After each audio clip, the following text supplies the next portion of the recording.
La chanteuse ivoirienne Aïcha Koné l'a surnommée Enfant terrible. Assimi Goïta ou Assimi National, le président de la transition au Mali, gagne des cœurs en Afrique. Suscite-t-il déjà des vocations au Burkina Faso?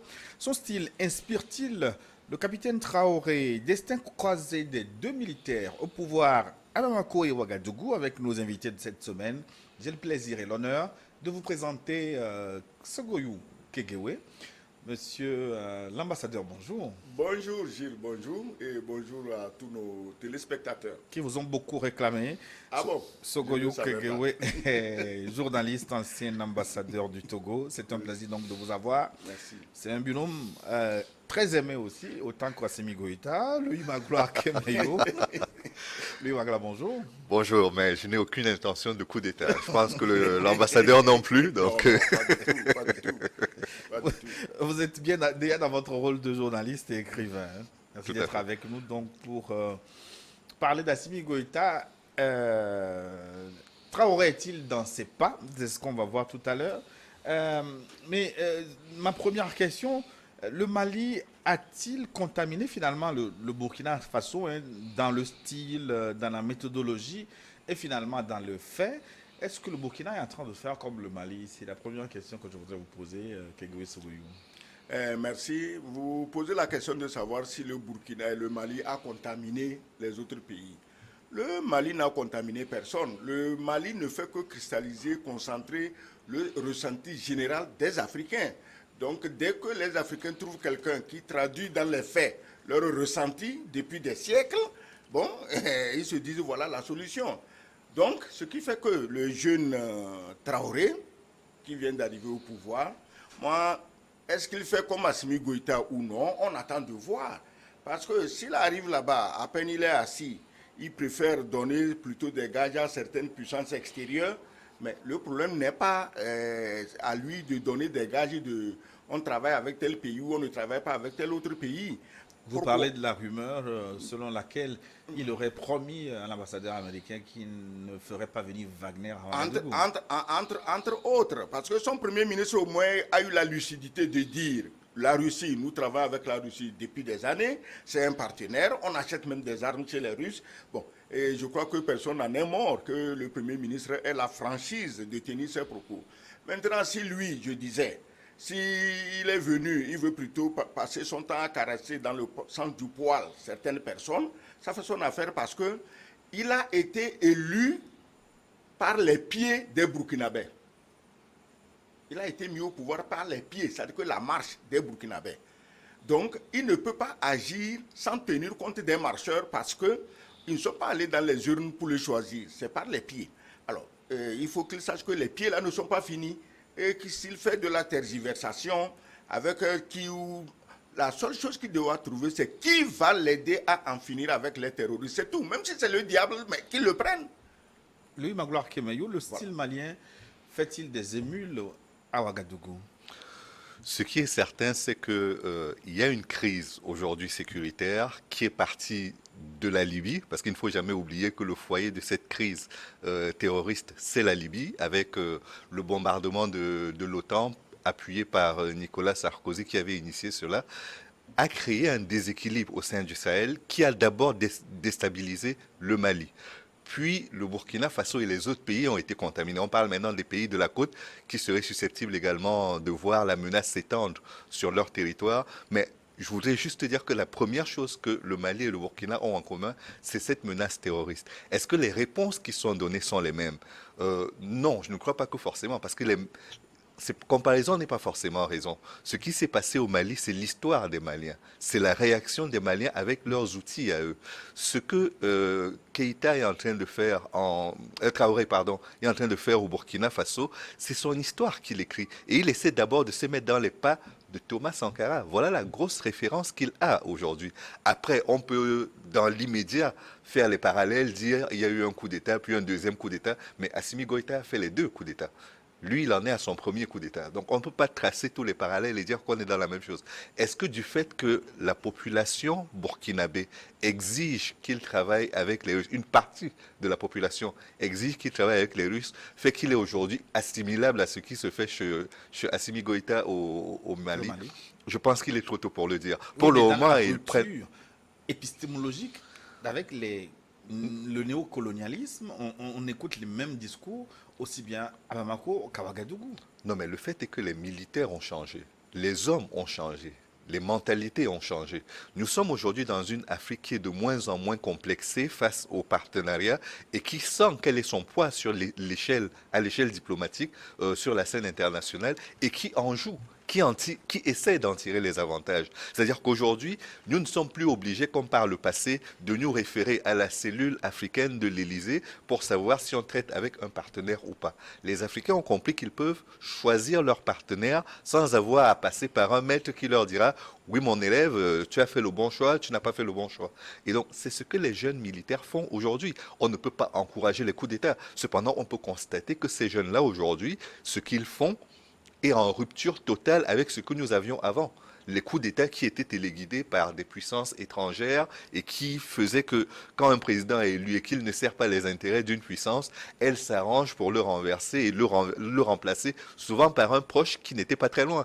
Et je ne veux pas insister sur le coup d'État qui a renversé Thomas Sankara, mais c'était à peu près cela.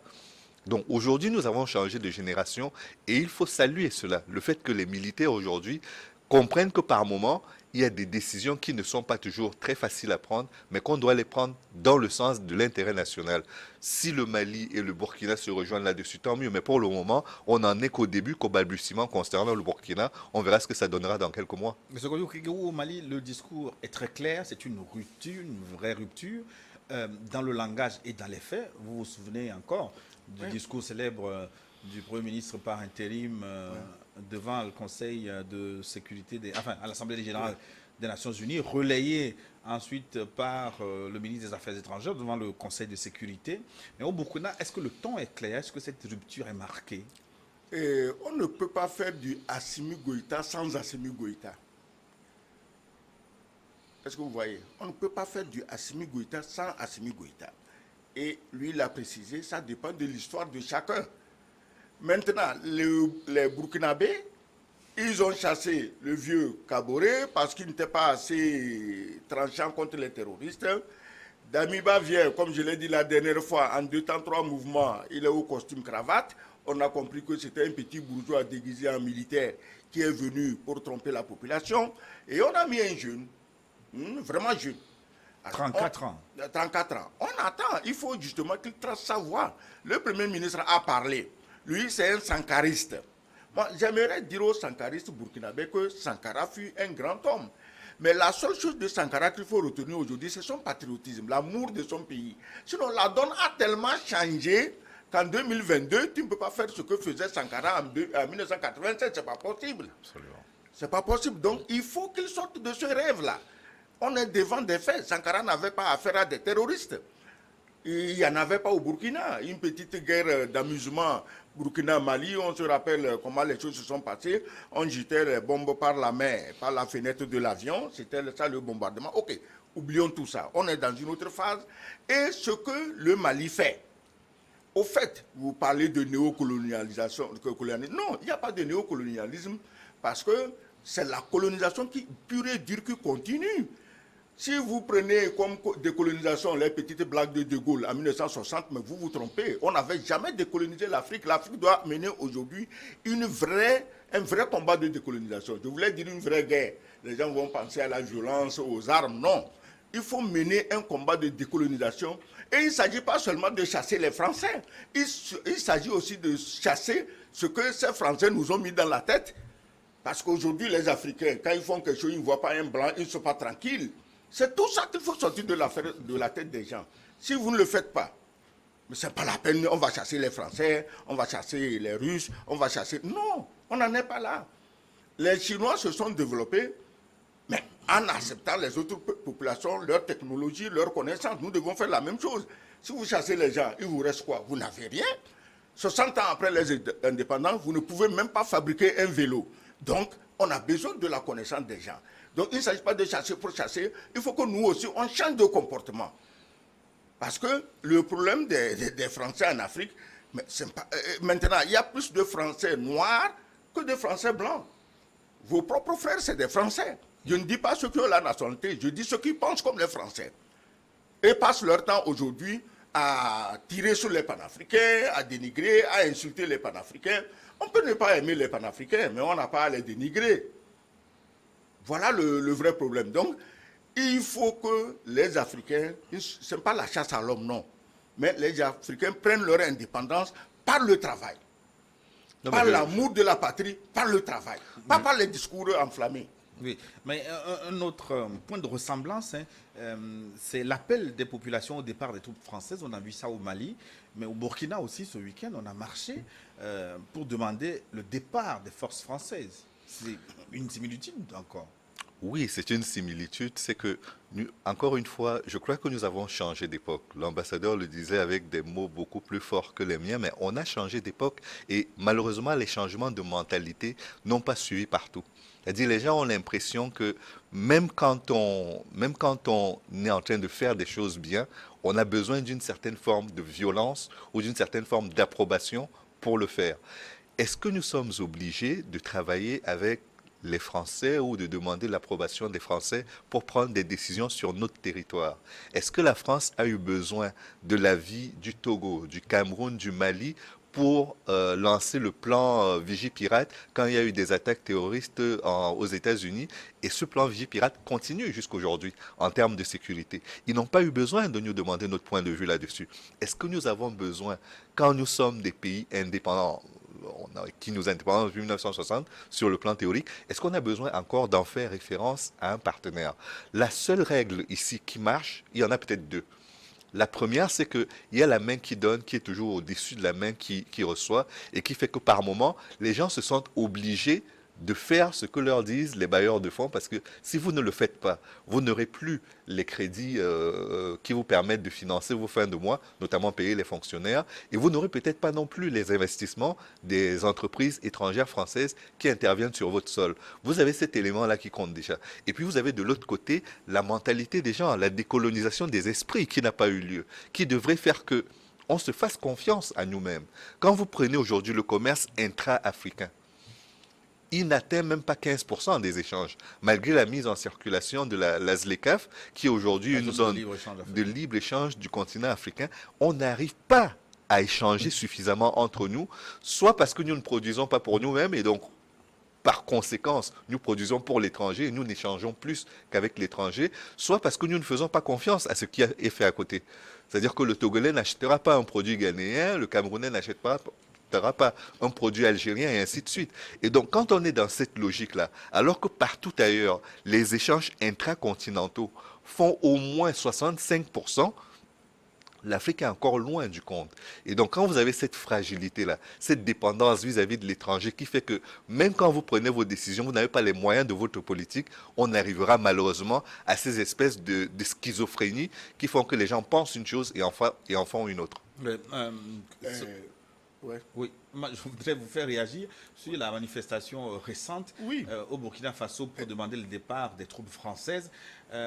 Est-ce que c'est un suivisme qui ne vaut pas la peine Mais il n'y a pas de suivisme. Gilles, dis-moi que font les armées françaises en Afrique. Dites-moi. Vous avez colonisé des gens. Vous dites on vous a donné l'indépendance. Ça veut dire que prenez-vous en charge et vous êtes occupé militairement. Est-ce que ce ne sont pas les gouvernements africains qui ont demandé... Mais si tu refuses, on t'envoie des terroristes. Pas des accords de coopération. J'ai dit, Gilles, si tu refuses, on t'envoie des terroristes. Moi, soyons sérieux. Voyons les causes avant d'accuser nos dirigeants. On t'envoie les terroristes. D'abord, si les Français, l'armée française, aidaient d'une manière visible à combattre le terrorisme, mais je ne vois pas pourquoi un Burkinabé ou un Malien demanderait qu'on fasse partie les Français. Ils sont là, ils ne font rien. Plus ils sont là, plus on tue les gens. Depuis qu'ils ont quitté le Mali, ils se plaisent maintenant à recenser combien de morts le Mali n'est pas capable. Non, mais eux, quand on tuait les gens, ils étaient là. Ils n'ont jamais tenu un répertoire. Jamais. Donc, la France est un modèle qui doit nous inspirer. Après la Deuxième Guerre mondiale, c'est les Américains qui ont libéré la France. Avec le débarquement de Normandie, les Américains, les Anglais, les Africains, soit dit en passant, à la prise de Paris, on a chassé les Africains parce qu'on ne voulait pas voir que les Noirs ont travaillé pour libérer la France. On les a remplacés par des Arabes qui se promenaient, parlaient dans le souk. Ok. Maintenant, c'est eux. Quand les Américains ont fini de libérer la France, qu'est-ce qu'ils ont fait? Mais ils ont mis des bases militaires en France. Et De Gaulle, qui est un homme quand même, ça n'a rien à voir avec les petits minus qui se réclament être ses successeurs aujourd'hui. De Gaulle est un homme. Par sa taille physique même, c'est un homme. Et par sa fermeté, il a dit aux Américains, foutez-moi le camp. Vous nous avez libérés, c'est bien, mais rentrez chez vous. Mais pourquoi la France ne comprend pas qu'aujourd'hui, la France qui a fait ça pour avoir son indépendance et sa souveraineté, ne comprenne pas que les pays auxquels elle dit avoir donné l'indépendance disent, les Français, merci pour l'indépendance donnée gratuitement, mais rentrez chez vous, on va se gérer. C'est vrai Pourquoi que ils ne comprennent pas ça? c'est Louis vrai. Magloire, que Ouais. font les troupes françaises en Afrique?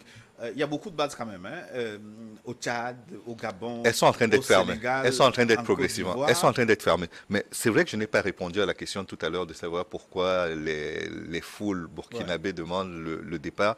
Non, mais un fait est simple, c'est que si nos armées sont aussi faibles, alors que depuis de nombreuses années, les accords ont été signés pour que leur formation soit faite par la France. C'est-à-dire, nous y envoyons à la fois les officiers, mais ils nous envoient également des officiers ici pour aider à mettre les armées à un niveau qui leur permette de faire face à tous les risques et périls. Pourquoi nos armées ont-elles, au bout d'autant d'années, se sentent-elles aussi démunies face à une attaque comme celle des terroristes, face à toutes les menaces qui se présentent? C'est-à-dire que pour beaucoup d'Africains aujourd'hui, quand on regarde les armées, on se dit, elles sont bonnes pour faire les coups d'État, pour réprimer les manifestations et maintenir les présidents au pouvoir quand ils font leur beurre grâce à ce président-là. Voilà l'image que nous avons. Et si tout cela est patronné par la France, on peut comprendre le ressentiment de certaines populations qui disent « Vous n'avez rendu service à personne. Vous vous êtes servi, vous avez installé des gens qui vous aident à continuer de vous servir malgré les indépendances de façade. Et donc, si nous ne voulons plus de ces personnes-là, par conséquence, nous ne voudrons plus des Français qui les ont aidés à être là. » Voilà la manière dont la foule réfléchit aujourd'hui, ce qui l'amène à demander le départ des troupes Mais françaises. pire, le gouvernement malien accuse la France d'être de connivence avec les groupes terroristes. Mais, Mais pourquoi on ne se saisit pas de ce dossier pour crever l'abcès, pour voir qui dit la vérité et qui a tort? Gilles, il ne faut pas poser des questions qui nous font croire que tu es naïf alors que tu es tout sauf naïf. Et les Maliens, qu'est-ce qu'ils ont fait? Ils sont allés aux Nations Unies, c'est le centre du monde, pour dire, voici ce que nous avons comme preuve, la France n'a qu'à venir, ils ont fui. La dernière fois aux Nations Unies, l'ambassadeur ou quoi, le machin de France qui faisait la gueule, mais on ne te dit pas de faire la gueule, on te dit, tu devais dire aux Maliens, amenez les preuves. Et tu es là, tu fais du dilatoire. Mais pourquoi les autres pays africains ne s'associent pas à cette Mais demande? quels pays africains? Les appendices de la France? Tu vas demander à Ouattara ou à ce petit clown là, Mbalo, il était chez l'autre clown la dernière fois à Kiev, tu vas demander à Mbalo de s'associer à Assimi Goïta? Non! C'est des esclavagistes, c'est les choses, les gérants des Senzala, c'est-à-dire que les villages esclaves, c'est eux. Et ils travaillent pour la France. Mbalo, lui, il est tombé fou, amoureux de Macron. Ça dit que j'ai l'impression que s'il se lève le matin, il n'appelle pas Macron, il ne mange pas, il ne boit pas, il ne dort pas. Quels Africains?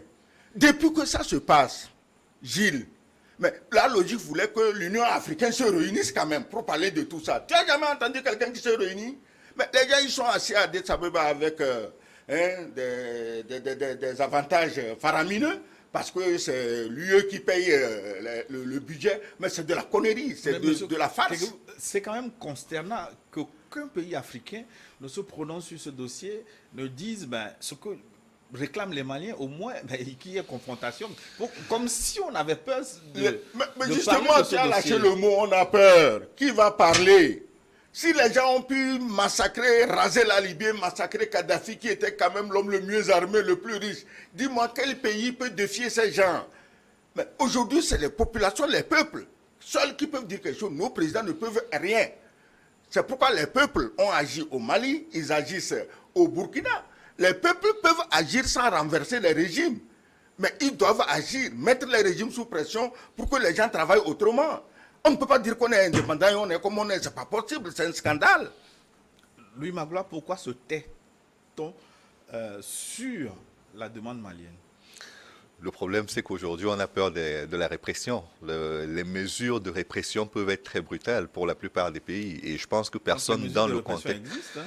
Oui, elles existent. Il a cité le cas de Kadhafi. On pourrait remonter un peu plus loin, parler du cas de Saddam Hussein. On a plusieurs exemples d'hommes forts qui ont été défaits parce qu'ils n'étaient plus dans les clous de ce qui avait été fixé. Dans votre pays, on parle souvent de Mouniobé.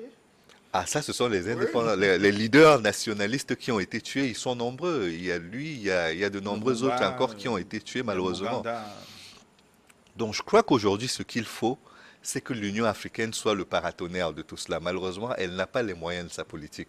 Elle est financée par l'Union européenne, par certaines fondations aux États-Unis et par les États-Unis eux-mêmes.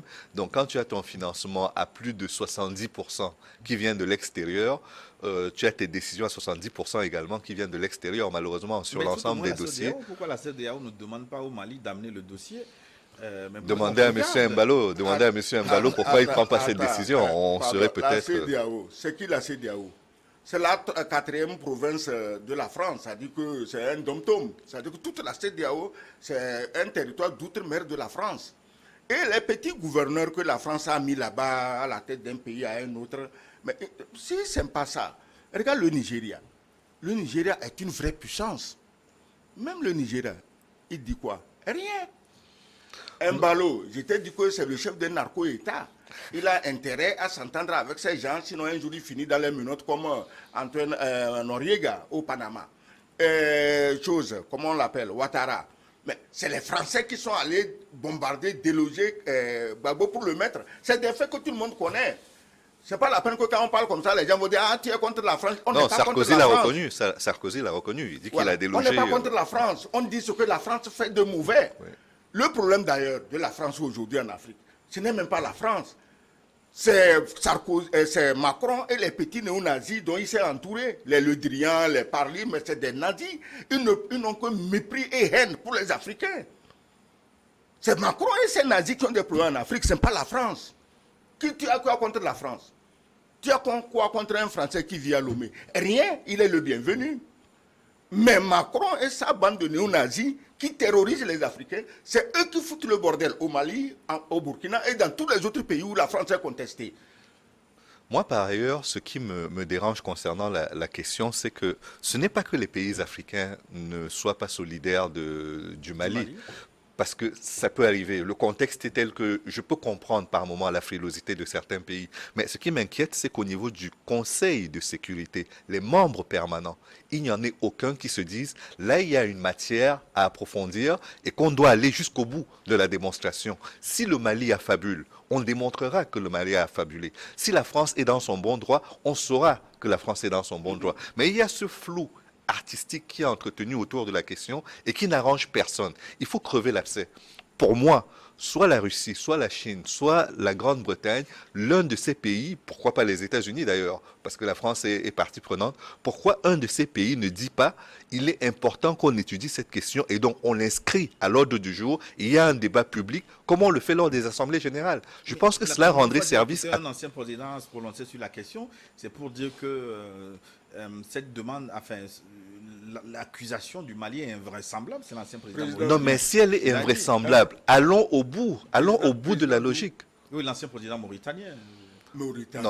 Mauritanien. C'est un pays où on pratique encore l'esclavage contre les Noirs. Tu veux qu'ils disent quoi? Il ne peut pas prendre feuille et cause pour les Noirs. Non, c'est-à-dire, la question n'est même pas de savoir si on est noir ou blanc. La question est de savoir... là-bas. Le racisme joue un rôle à 80% dans ce qui se passe. Oui. Le racisme joue un rôle. La Mauritanie est un État négrier. C'est le seul pays d'Afrique où on voit encore des Noirs. Mais la Mauritanie, à elle seule, ne va pas empêcher qu'une décision soit prise aux Nations Unies. Ce qui peut empêcher... Pourquoi l'autre sans le besoin de démentir?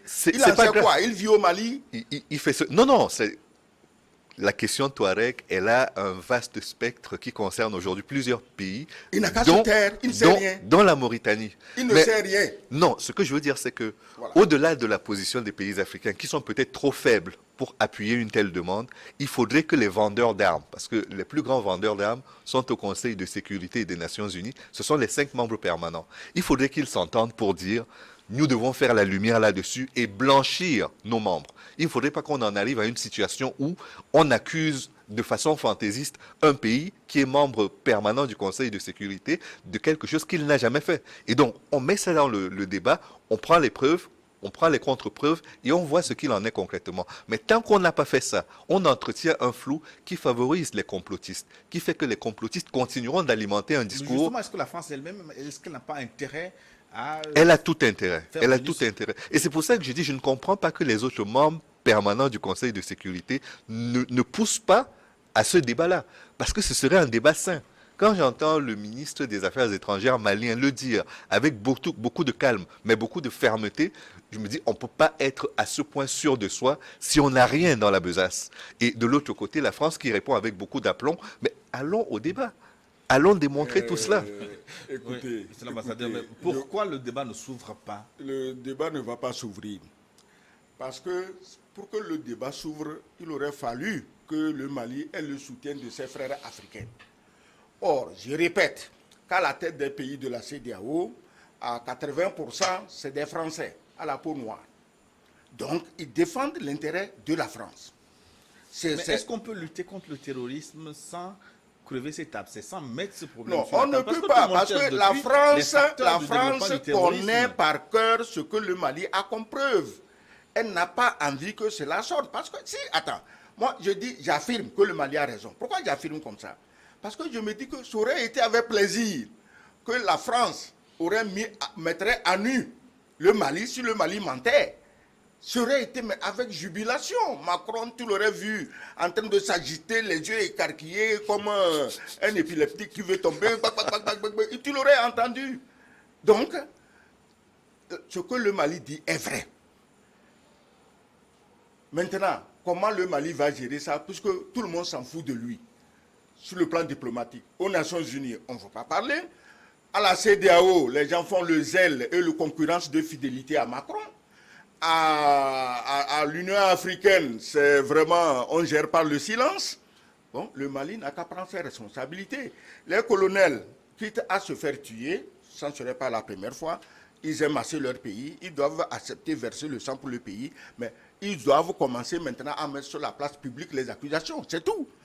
Et les téléspectateurs vont nous rejoindre dans la seconde partie de ce forum pour nous dire ce qu'ils pensent du thème du jour. Traoré est-il dans les pas d'Assimi Goïta au Mali? Le numéro plus 228 96 46 10 31 plus 228 96 46 10 31. Nous attendons vos questions, vos suggestions. Donc écrivez-nous de partout où vous trouvez, puisque New World TV est reçu sur les 5 continents le 20, dans 3 semaines exactement, démarre la Coupe du Monde dont New World TV a les droits de retransmission, les droits exclusifs pour 19 pays d'Afrique subsaharienne francophone en ce qui concerne les droits payants, diffusés donc par les chaînes New World TV et en free-to-air, les accès libres à 43 pays d'Afrique subsaharienne, cette fois pays anglophones et francophones confondus. J'espère que tout le monde est prêt, que lui, Magloire Akemayo, est prêt pour cet événement avec New World TV. J'ai mon abonnement, donc tout va bien. Quoi? Êtes-vous prêt pour la Coupe du Monde? Mais nous, on avait ça en tête depuis le lancement le 1er septembre 2021. Oui. Voilà, depuis le lancement, où on était sûr que l'affaire est vraiment dans la poche de New World, mais on en est devenu des fanatiques, si tu veux. Donc, on est prêt. Oui, Voilà. Et on espère que nos représentants africains nous feront honneur. Avec honneur. Les matchs et des commentaires avec des consultants de renom. Hein. Oui, oui. Et parfois, on a créé, on amène du nouveau avec Wilfried Mbappé, par exemple. Absolument. Et il Ça n'est pas va le être, seul. très intéressant à découvrir. Oui. De même qu'Emmanuel Adebayor. du Togo. Adebayor, voilà. C'est incroyable. Qu'il soit votre consultant, mais vous avez pêché le gros lot, le gros poisson. Et comme il a dit lui-même, désormais, devant ses anciens collègues, les internationaux footballeurs, il parlera à l'aise et naturellement, il en attirera sur notre chaîne et il en attirera pendant tout le temps que va durer la Coupe du Monde. Sans oublier Basile Boli, qui s'est d'ailleurs exprimé récemment sur la question sur TV5 Monde. Je voudrais que vous écoutiez Basile Boli. Oui, alors Coupe du Monde que tu vas commenter pour je vais- l'Afrique, je vais commenter. avec le papa de Mbappé. Oui, entre on autres. va le commenter à New York TV, une chaîne africaine, mais Pour plein vraiment de pays c'est d'Afrique. génial. On va se Ça va être- régaler. tu vas parler à toute l'Afrique. On va se régaler avec le père de Mbappé que je connais très bien, Christian Jean-Pierre, toute la bande, Adebayor. On va se régaler. On va exploser cette chaîne Ouais. pour parler technique, anecdotes, il y aura tout. Ouais. Basile Boli. Non, mais je ne peux pas entendre un Marseillais parler et ne pas souligner qu'il y a un joueur du Paris Saint-Germain, c'est-à-dire Patrick Baumard, qui sera également de la partie. Oui, Patrick Baumard, tout à fait. On n'a pas cité tous les consultants, ils sont très C'est vrai. nombreux. Ouais, donc- ils sont nombreux et de haut vol. Exactement, nous aurons l'occasion de revenir sur le sujet. Donc, notre thème, cette fois-ci, hein, pour en finir avec les sujets de ressemblance que j'ai énumérés, c'est comment on va dire, l'élargissement du partenariat stratégique. Le Mali a choisi la Russie. Au Burkina aussi, on a entendu des velléités. Est-ce que ça va se confirmer? Le Mali n'a pas choisi la Russie. Le Mali était terrorisé par des terroristes, excusez-moi la tautologie, 20% du territoire occupé, toute la planète OTAN s'est déversée au Mali pour défendre le Mali.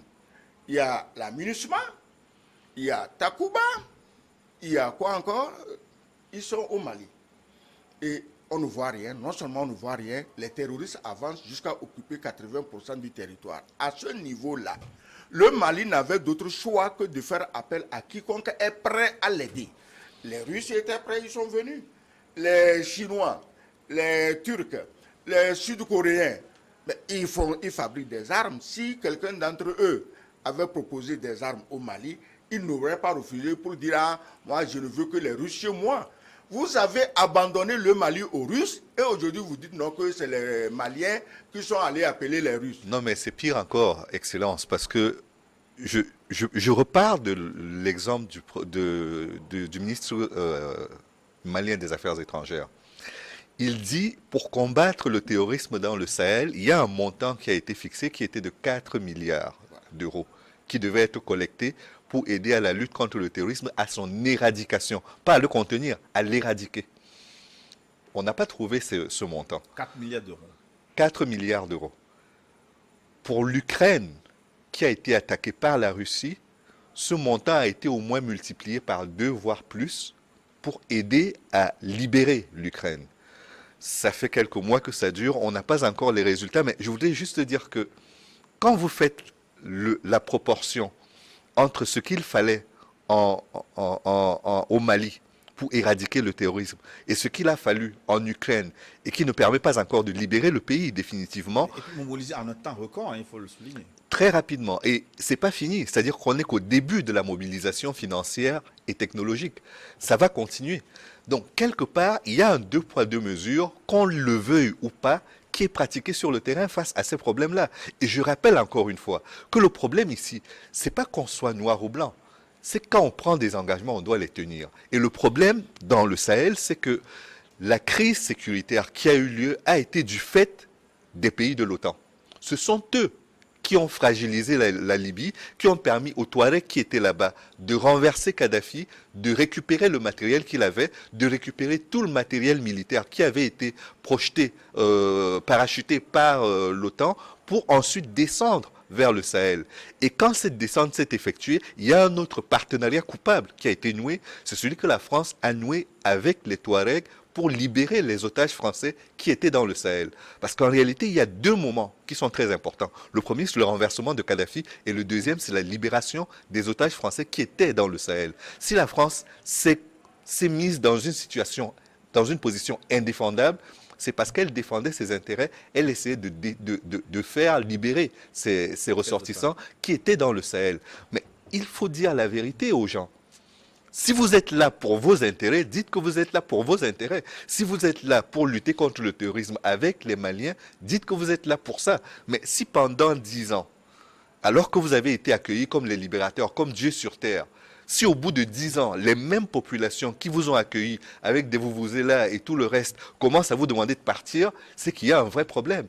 Et le président Assimi Goïta, qui faisait partie des soldats qui sont montés jusqu'à Kidal et qui n'ont pas pu entrer dans la ville, est là, il n'est pas mort. Il sait ce qui s'est passé. Mais pour une fois, il me semble que oui, Gilles, l'ambassadeur sera d'accord avec... Sur ce point, je ne suis pas d'accord avec lui que ce n'est pas une question de noir ou blanc. Mais en Ukraine, c'est des blancs. Ils l'ont dit eux-mêmes, les médias français l'ont toujours claironné. Ils sont comme nous, les yeux bleus. Mais comment voulez-vous qu'on donne 4 milliards de dollars à des nègres? Ils ne donneront jamais. Si l'OTAN ou les Européens étaient prêts à mettre 4 milliards en Afrique, ils auraient dû mettre ça et il n'y aurait même pas eu de terrorisme en Afrique. Si aujourd'hui les Africains avaient 4 milliards, les pays du Sahel, pour développer leur pays, qu'il n'y ait pas de chômage, qu'il n'y ait pas de ceci, qu'il y ait de bons hôpitaux, qu'il y ait de bonnes écoles, de bonnes universités, il n'y aurait même pas eu de terrorisme. Ils ne vont jamais donner ça. Le G5 Sahel, mais c'est quand Assimi Goïta s'est aperçu que c'est une blague comme toutes les autres blagues qu'on nous sert depuis les soi-disant indépendances. Il a dit ça suffit, je m'en vais. Et c'est l'autre, le tueur de N'Djamena, qu'on a rameuté pour le convaincre de revenir. Regardez comment regardez ses performances, entre griffes, les performances. Donc, ces gens-là, tant que c'est les Noirs qu'on tue, ce n'est pas grave. Il faut que les Noirs prennent conscience de ça. Parce que si nous faisons semblant, oh, amis, on est les mêmes, il n'y a pas de problème de race, il n'y a pas d'ethnie. Mais ce qu'on vous fait en Afrique, est-ce qu'on peut faire ça au Vietnam? On peut faire ça en Thaïlande, au Cambodge? On peut faire ça en Arabie Saoudite? Au Yémen? On peut? On ne peut pas. C'est parce que vous êtes Noirs inconscients. Vous n'êtes même pas convaincus de défendre vos propres intérêts qu'il vous arrive tous les malheurs du monde. Quel pays au monde est indépendant et on trouve les armées étrangères qui se promènent là-bas comme à domicile? Parce que vous êtes noirs. Maintenant, est-ce que la France va se laisser faire? La France organise aussi sa riposte. Maintenant qu'elle sait qu'elle est décriée au Mali, au Burkina Faso, on n'a plus parlé même de Centrafrique, et peut-être ailleurs bientôt. Comment la France va-t-elle organiser sa riposte? Peut-être ça a commencé avec Nathalie Yam qui a été de séjour en France. Un Nigérien l'a été aussi. Mais est-ce que ça peut aller jusqu'aux tentatives de dégommer ceux qui sont au pouvoir, comme on l'a vu pendant les indépendances? Moi, je crois que ce que la France doit faire, et je ne suis pas en train de donner de leçons à qui que ce soit, c'est peut-être de faire sa propre introspection. Parce que je n'ai pas l'impression que ces mesures qui sont prises font l'honneur de la France. Je n'ai pas l'impression non plus que ces mesures-là empêchent ceux qu'ils sont en train d'essayer de bâillonner de continuer de parler. Attention, vous retournez en France. Non, mais je m'exprime. Donc, je crois que ce sont de mauvaises décisions. Ce sont de mauvaises réponses à de bonnes questions. C'est-à-dire, pourquoi aujourd'hui la France est-elle dans une position aussi délicate sur le continent africain, dans son ancien précaré, où les gens l'insultent, mais l'insultent encore dans sa langue. Parce que quand on commencera à insulter la France en chinois, en russe, ou même dans nos langues nationales, ce sera autre chose. Là, pour l'instant, nous restons encore français. Comme le disait l'ambassadeur, nous sommes un peu des bounty, pour certains. C'est-à-dire que nous pensons en français, nous pensons français, et nous ne sommes pas anti-français comme certains essayent de le dire. Mais le fait est que la France doit faire sa propre introspection pour savoir où le logiciel, dans ses relations entre l'Afrique et la France, a été piraté, a été virusé. Il y a quelque chose qui n'a pas... se sent victime, la France. Mais avant... La preuve, la France pense que ce sont les activistes qui... Non, c'est quel activiste? La France était là, elle est toute puissante. Maintenant, la seule chose qui reste à la France, c'est de ressortir la canonnière comme autant des Béanzins et les autres pour venir nous conquérir. Sinon, qu'elle rassemble les ambassadeurs pour leur dire de se montrer choses réactifs sur les réseaux sociaux. Mais ça veut dire que la France n'a même pas des gens capables de s'asseoir, de réfléchir, de savoir au fait, comme il le dit, pourquoi on a des problèmes et comment les résoudre. Et chaque fois qu'un Français, dirigeant français, ouvre la bouche, c'est pour insulter gaillardement les Africains. Ah, c'est les Russes. Donc sans les Russes, les Africains ne réfléchissent pas.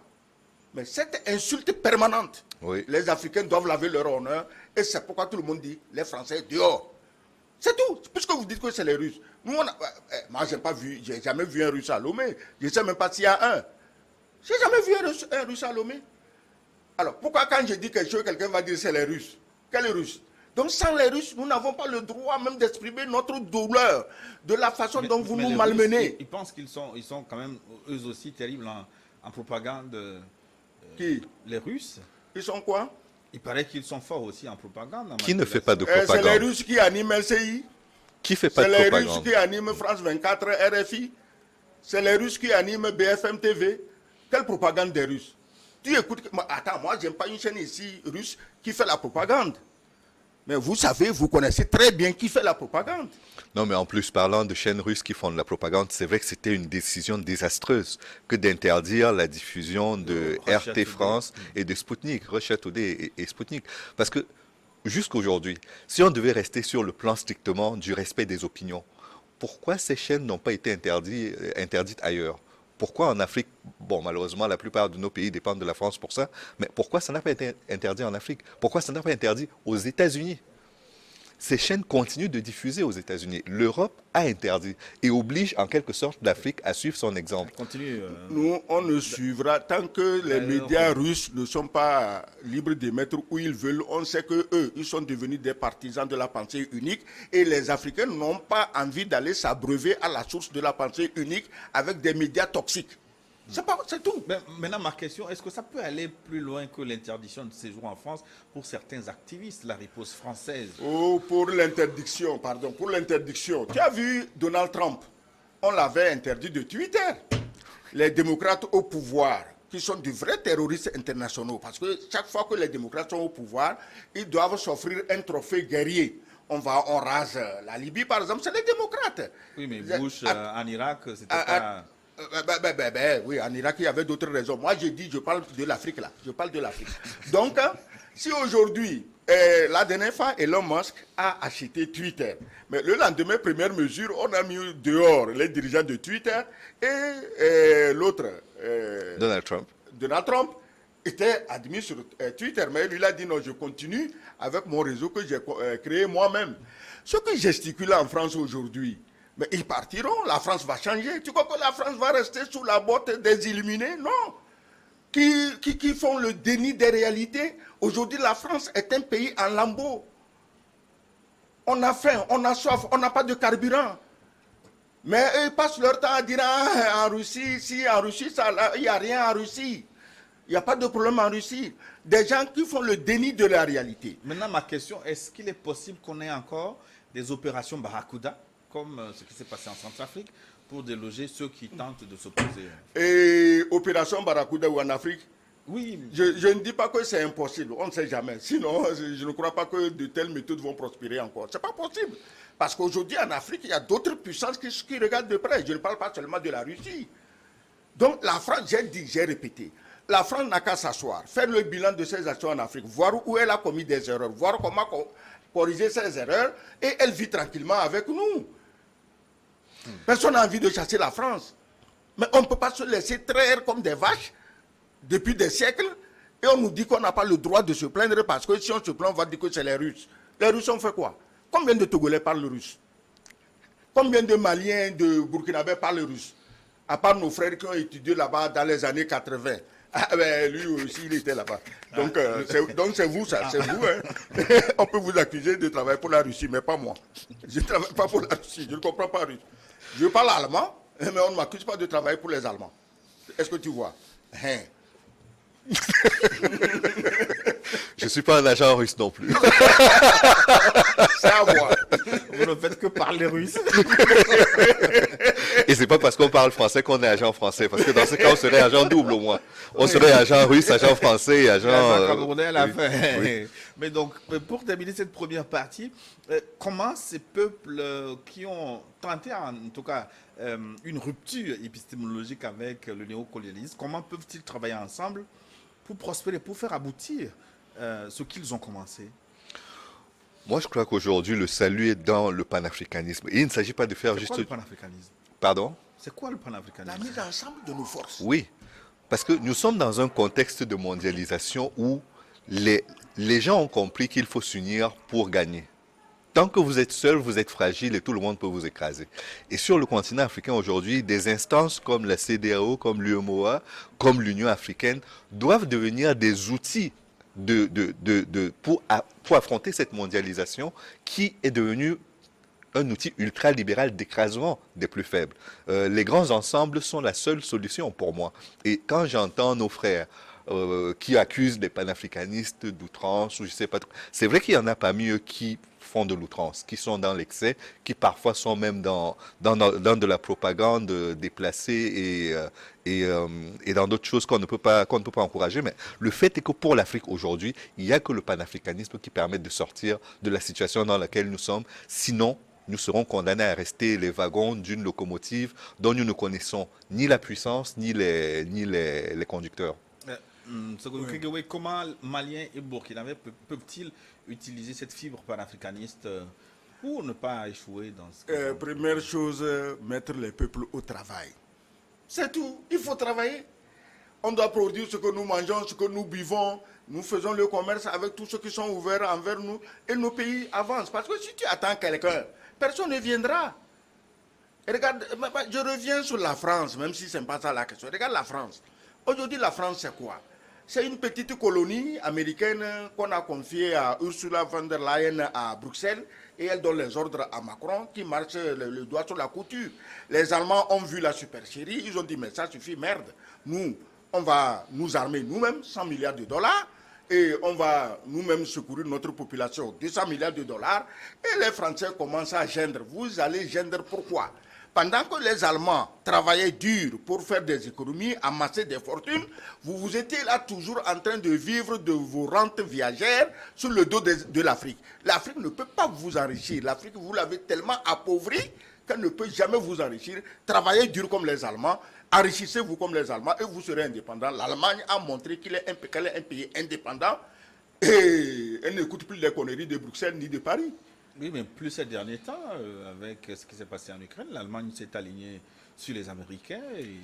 Mais l'Allemagne s'aligne sur les Américains, elle a raison. Je préfère, même les Africains, je dirais aux Africains, mes amis, il vaut mieux aller vous aligner sur les Africains, parce que, sur les Américains, parce que ça ne sert à rien d'être colonisé par une colonie américaine qui est la France.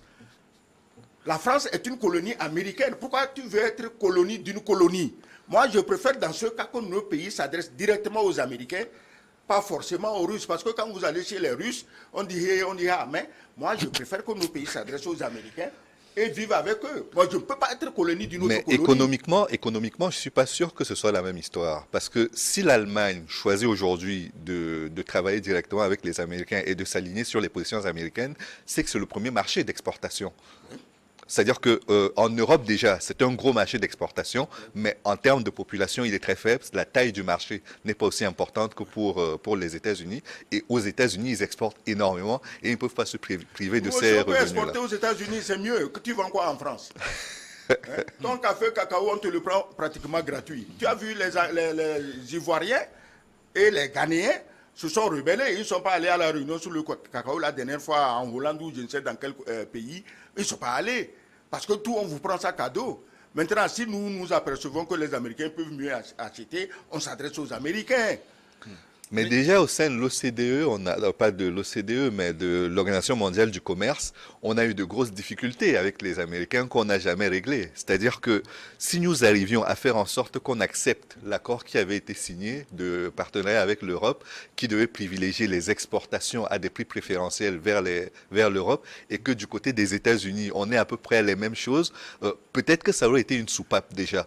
Mais le vrai problème, au-delà de tout cela, c'est qu'aujourd'hui, les produits africains Africains sur le marché, leurs prix ne sont pas fixés par les Africains, ils sont fixés par les acheteurs. C'est une distorsion que je ne peux pas expliquer. Alors, il me reste écoutez, deux questions qu'on va évoquer, non, mais là, on est obligé de marquer une pause pour une édition de journal. À la reprise, je vous demanderai si, finalement, avec la guerre en Ukraine, la Russie a encore assez d'énergie pour saisir les bras que lui tendent les Burkinabés et les Maliens. Je vous demanderai également si Assimi Goïta et Ibrahim Traoré sont bien partis pour réussir leur mission en prenant appui sur ce que vous avez appelé panafricanisme.